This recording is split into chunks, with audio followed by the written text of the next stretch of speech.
네, 안녕하세요. 오늘은 노트북 SSD하고 메모리를 업그레이드하는 방법에 대해서 좀 안내를 드리려고 하는데요. 제가 이렇게 노트북 구매할 때마다 매번 분해 가이드, 램 SSD 업그레이드 방법 이런 가이드 영상을 자주 업로드 하거든요. 근데 사실 기본적인 원리만 알면 어떤 노트북이든 분해나 업그레이드하는 건 거의 비슷하기 때문에 그냥 특정 모델을 놓고 이렇게 설명하는 것보다 그냥 전반적인 분해하고 그리고 내부 구조 그리고 SSD나 램 탈착 방법에 대해서 조금 더 집중해서 다루면 좋겠다 싶어서 영상을 또 별도로 찍게 됐습니다. 오늘 가져온 모델은 참고로 말씀드리자면 레노버 슬림 3에서 17인치 모델이고요. 좀 저렴하게 패널 괜찮게 나온 그런 모델이라고 보시면 되고, 이거 리뷰는 별도로 올라올 거니까 그건 그때 봐주시면 될 것 같습니다. 그래서 당연한 얘기겠지만 노트북 분해하기 전에는 전원이 꺼져 있어야 돼요. 저도 모르고 있었는데 지금 켜져 있었네요. 그래서 전원 버튼에 불이 꺼진 게 확인이 되면 닫고 시작을 하면 돼요. 그래서 뒤집어서 보시게 되면 대체로 나사 구멍들이 이렇게 보일 거예요. 근데 가끔 HP, NB 이런 노트북들처럼 이렇게 고무 발판 밑에 나사가 숨겨져 있는 경우가 있거든요. 이런 거는 꼭 커뮤니티라든지 아니면 제조사에서 공식적으로 제공해주는 이런 그 가이드라인 그런 걸 검색해서 찾아보시는 것을 추천드립니다. 그리고 다들 아시겠지만 나사 종류가 일반적인 십자 드라이버로 조작 가능한 거하고 별 모양 나사가 있을 거예요. 별 모양 나사 같은 경우는 조금 집에 구비가 안 돼 있으신 분들도 계실 것 같은데, 이거는 협찬 그런 건 아니긴 한데 제가 2년 동안 유용하게 쓰고 있어서 안내를 드리는 건데, 샤오미에서 나온 위하 미세 나사 미세 드라이버 세트, 요거 되게 품질도 좋고 되게 쓰기 편하고 좋거든요. 그래서 요거 2만원도 안 되니까 구매해 두시면 편할 것 같습니다. 그리고 일반적으로 쓰이는 규격에 대해서도 말씀드려야 될 것 같아요. 십자라, 여기가 다 별 모양이고 여기가 십자 드라이버고, 그런데 십자 드라이버도 규격이 되게 여러 가지거든요. 일반적으로 노트북에 쓰이는 게 필립스 헤드스크루, 그러니까 PH0 아니면 PH1 규격, 이게 가장 대중적이고 가끔 PH00 규격도 들어간다는 거 참고해 두시면 될 것 같습니다. 사이즈가 안 맞는 걸로 하다 보면은 되게 나사가 헤드가 뻐그러져 가지고 나중에 이거 제거도 못하는 경우도 생기니까 그거 주의해 주시고요. 일반적으로 십자 모양은 노트북은 PH0을 쓰시면은 큰 무리는 없다고 생각을 하시면 될 것 같습니다. 별 모양 나사는 대부분 톡스 T5 규격인 경우가 많으니까 요거 참고해서 진행해 주시면 되고요. 나사가 만약 잘 안 풀리고 헛돌아가기 시작한다면은 요거는 나사 규격, 드라이버 규격을 잘못 쓰고 계시다는 소리니까 억지로 진행을 하지 마시고 규격에 꼭 맞춰서 사용을 해주세요. PH0으로 잘 풀어지네요. 나사 같은 경우가 길이가 다 다른 경우도 있거든요. 제가 알기로는 요 아래 4개 나사하고 요 나머지 나사들하고 길이가 다를 거예요. 그래서 그런 경우는 위치를 꼭 잘 기억하셔야 되고, 여기가 만약 나사가 되게 얕은 건데 긴 거를 박아버리면은 합판에 변형이 일어날 수 있으니까 그거는 꼭 주의해 주시기 바랍니다. 그래서 일반적으로 규격만 맞는 드라이버를 쓰시면 이렇게 되게 쉽게 풀려요, 나사가. 그리고 가끔 고급 노트북 모델 기종에서는 요 나사가 다 끝까지 풀렸는데 이렇게 안 빠지는 경우가 있거든요. 그럴 경우엔 나사가 분실 방지 처리가 되어 있는 경우가 있어요. 그러니까 이렇게 돌려도 분명 다 풀렸는데 안 빠진다 라고 한다면 분실 방지 처리가 되어 있는 경우가 대부분이거든요. 그래서 나사 제거는 이렇게 해주시면 되고, 그래서 보시게 되면 나사 길이가 다른 경우도 있으니까 이거는 꼭 구분해 주시면 될 것 같습니다. 자, 그래서 나사 다 제거가 됐죠. 그래서 노트북은 대부분 이제 어디부터 뜯기 시작하느냐에 따라 달라지는데, 이 녀석 벌써 여기부터 이제 들썩들썩 거리는 거 보이시죠? 여기. 그래서 여기부터 공략하면 되게 쉽겠다 싶은 생각은 들어요. 근데 여기가 이제 단단하게 결합이 돼버린 경우도 있거든요. 그래서 그런 경우에는 여기 코너에서부터 시작을 해야 되는 경우도 있기는 해요. 그래서 그럴 경우에는 노트북을 살짝만 열어서 이쪽 부분에 힘을 주면 이렇게 틈이 벌려지기는 하거든요. 그래서 그 다음에 여기에 손톱으로 하셔도 되고 신용카드로 하셔도 되긴 하는데 헤라를 사용하는 게 가장 좋아요. 근데 가끔 이제 마감이 좀 빡세게 된 아이들은 여기 틈이 아무리 해도 안 벌어지거든요. 그럴 때는 이 헤라가 꼭 필요하니까 무리해서 어떻게든 이렇게 틈을 벌리려고 하다가 오히려 합판 변형이 올 수 있으니까 이렇게 얇고 적절한 도구를 사용해 주시는 게 좋습니다. 이 헤라 세트 참고로 한 4-5천원 정도면 구매 가능하실 거거든요. 요거 말고도 다양한 모양의 헤라 있으니까 하나 구비해 두시는 것도 좋을 것 같아요. 그래서 이렇게 틈을 그냥 약간 지렛대의 원리로 조금씩 이렇게 벌려주시면 돼요. 그렇게 어렵진 않죠. 그래서 이런 식으로 어느 부분이 이렇게 틈이 잘 벌어지고 헤라를 좀 넣기 쉬우냐, 이런 거를 좀 생각해가면서 진행해 주셔도 되고, 가끔 공식 홈페이지에 어디부터 시작하세요 라고 가이드가 있는 경우도 많으니까 그건 참고해 두시면 될 것 같습니다. 참고로 제 블로그에도 분해할 때 어디부터 시작하는 게 편하다라는 거를 제가 표시해 놓으니까 참고해 주시면 좋을 것 같습니다. 그래서 이렇게 결합 부분 다 풀리면은 합판은 이렇게 쉽게 들어 올려질 거고요. 그래서 합판은 이제 더 필요 없으니까 이건 이제 옆에다 치워 두시면 되고, 그리고 이제 메인보드가 노출된 상태에서는 여기 침이 튀게 되면은, 그러니까 물기라든지 그런 게 닿게 되면 합선이 쇼트가 일어날 수 있으니까 주의해 주시고요. 그럼 노트북이 고장 나버릴 수 있거든요. 그런 부분 좀 주의해 주시면 되고요. 일반적으로 그런 걸 방지하기 위해서 이 메인보드 전원을 차단하는 게 기본 원칙이기는 해요. 그래서 여기 보면 배터리가 있을 거고, 배터리에서 지나가는 케이블이 요 뭐 노트북 모델마다 모양은 다 다를 건데 이런 게 있을 거예요. 그래서 요 케이블을 제거하고 진행하시면 쇼트가 일어날 확률이 훨씬 더 떨어지게 됩니다. 그래서 지금 요거 같은 경우는 손으로도 쉽게 뺄 수 있거든요. 그래서 이렇게 그냥 빼주시면 되고요. 가끔 가다가 여기 배터리 케이블 결합이 엄청 빡세게 돼 있는 모델도 있기는 해요. 그럴 때는 막선되거나 아니면 요 헤드가 망가지거나 이런 경우도 있기는 하니까, 뭐 램이나 SSD 교체는 사실 침 튀는 것만 주의하신다면은 어지간해서 고장 날 일은 없거든요. 막 나사를 여기 메인보드에 떨어뜨려서 이제 쇼트를 일으키거나 이런 게 아닌 이상은, 요거를 빼다가 고장 날 것 같으면 차라리 램 교체 정도는 요걸 빼지 않고 진행하는 게 나을 수도 있습니다. 뽑다가 여기에서 사고 나시는 분들이 워낙 많아가지고 좀 드리는 말씀이고요. 레노버 같은 경우는 램 위에다가 이렇게 실드, 그러니까 약간 좀 보호막 같은 거를 좀 해놓는데 여기 없는 모델들이 훨씬 많습니다. 그래서 참고해 주시면 되고요. 이렇게 실드가 있으면 그냥 제거해 주시면 돼요. 그리고 램이 이렇게 있을 건데, 램 슬롯이 보시면 여기 양옆에 걸쇠가 있을 거예요. 이 걸쇠를 양옆으로 당겨 주시면, 좀 방금 좀 격하게 튀어나왔는데 램이 이렇게 튀어나올 거거든요. 그래서 이렇게 제거를 해주시면 되고, 새 램을 끼울 때도 요게 DDR4 규격인데 DDR 규격이 맞다면 요 모양이 이렇게 똑같이 일치할 거예요. 그래서 요거를 한 30도 대각선 정도 이렇게 쓱 넣어주고, 더 안 들어가면 그때부터는 밑으로 쭉 눌러주시면 방금처럼 이렇게 탁 소리가 날 때까지 눌러주시면 됩니다. 요게 끝이에요. 램 업그레이드는 정말 쉽거든요. 그리고 여기가 SSD 슬롯인데, 보시면 이렇게 써멀 패드가 하나 있죠. 잠깐 이건 옆에다 둘게요. SSD가 요게 242 규격일 거예요.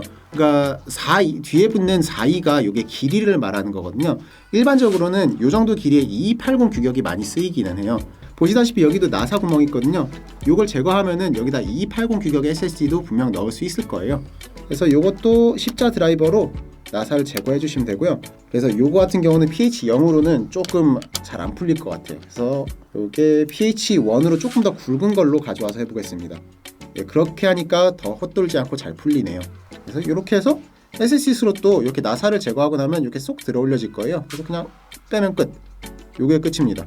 다시 끼우실 때도 한 30도 각도 정도로 이렇게 진입하신 다음에 쏙쏙쏙쏙 넣어주시고, 그 다음에 눌러주시면은 여기는 SSD 홈하고 나사 구멍하고 일치하게 되면은 얼추 잘 들어갔다는 소리거든요. 그래서 그때부터는 나사를 다시 끼워주셔서 SSD를 고정시켜 주시면 끝입니다. 너무 빡세게 조일 필요 없어요. 이거는 그냥 가볍게 눌러준다 느낌으로 고정을 해주시면 됩니다. 그래서 이게 끝이에요. M.2 SSD 교체하고 소딤 램 교체. 이거 되게 쉽죠. 그리고 여기부터가 조금 어렵고, 사실 이것 때문에 영상을 찍은 거긴 한데 2.5인치 베이가 있는 경우가 있어요. 그러니까 이제 요 정도 크기 SSD나 이제 하드 드라이브를 얘기하는 거죠. 그래서 여기에 이걸 장착하는 게 조금 어렵게 느껴질 수도 있어요. 뭐 장착한다고 바로 연결되는 것도 아니고 케이블 연결이 필요하거든요.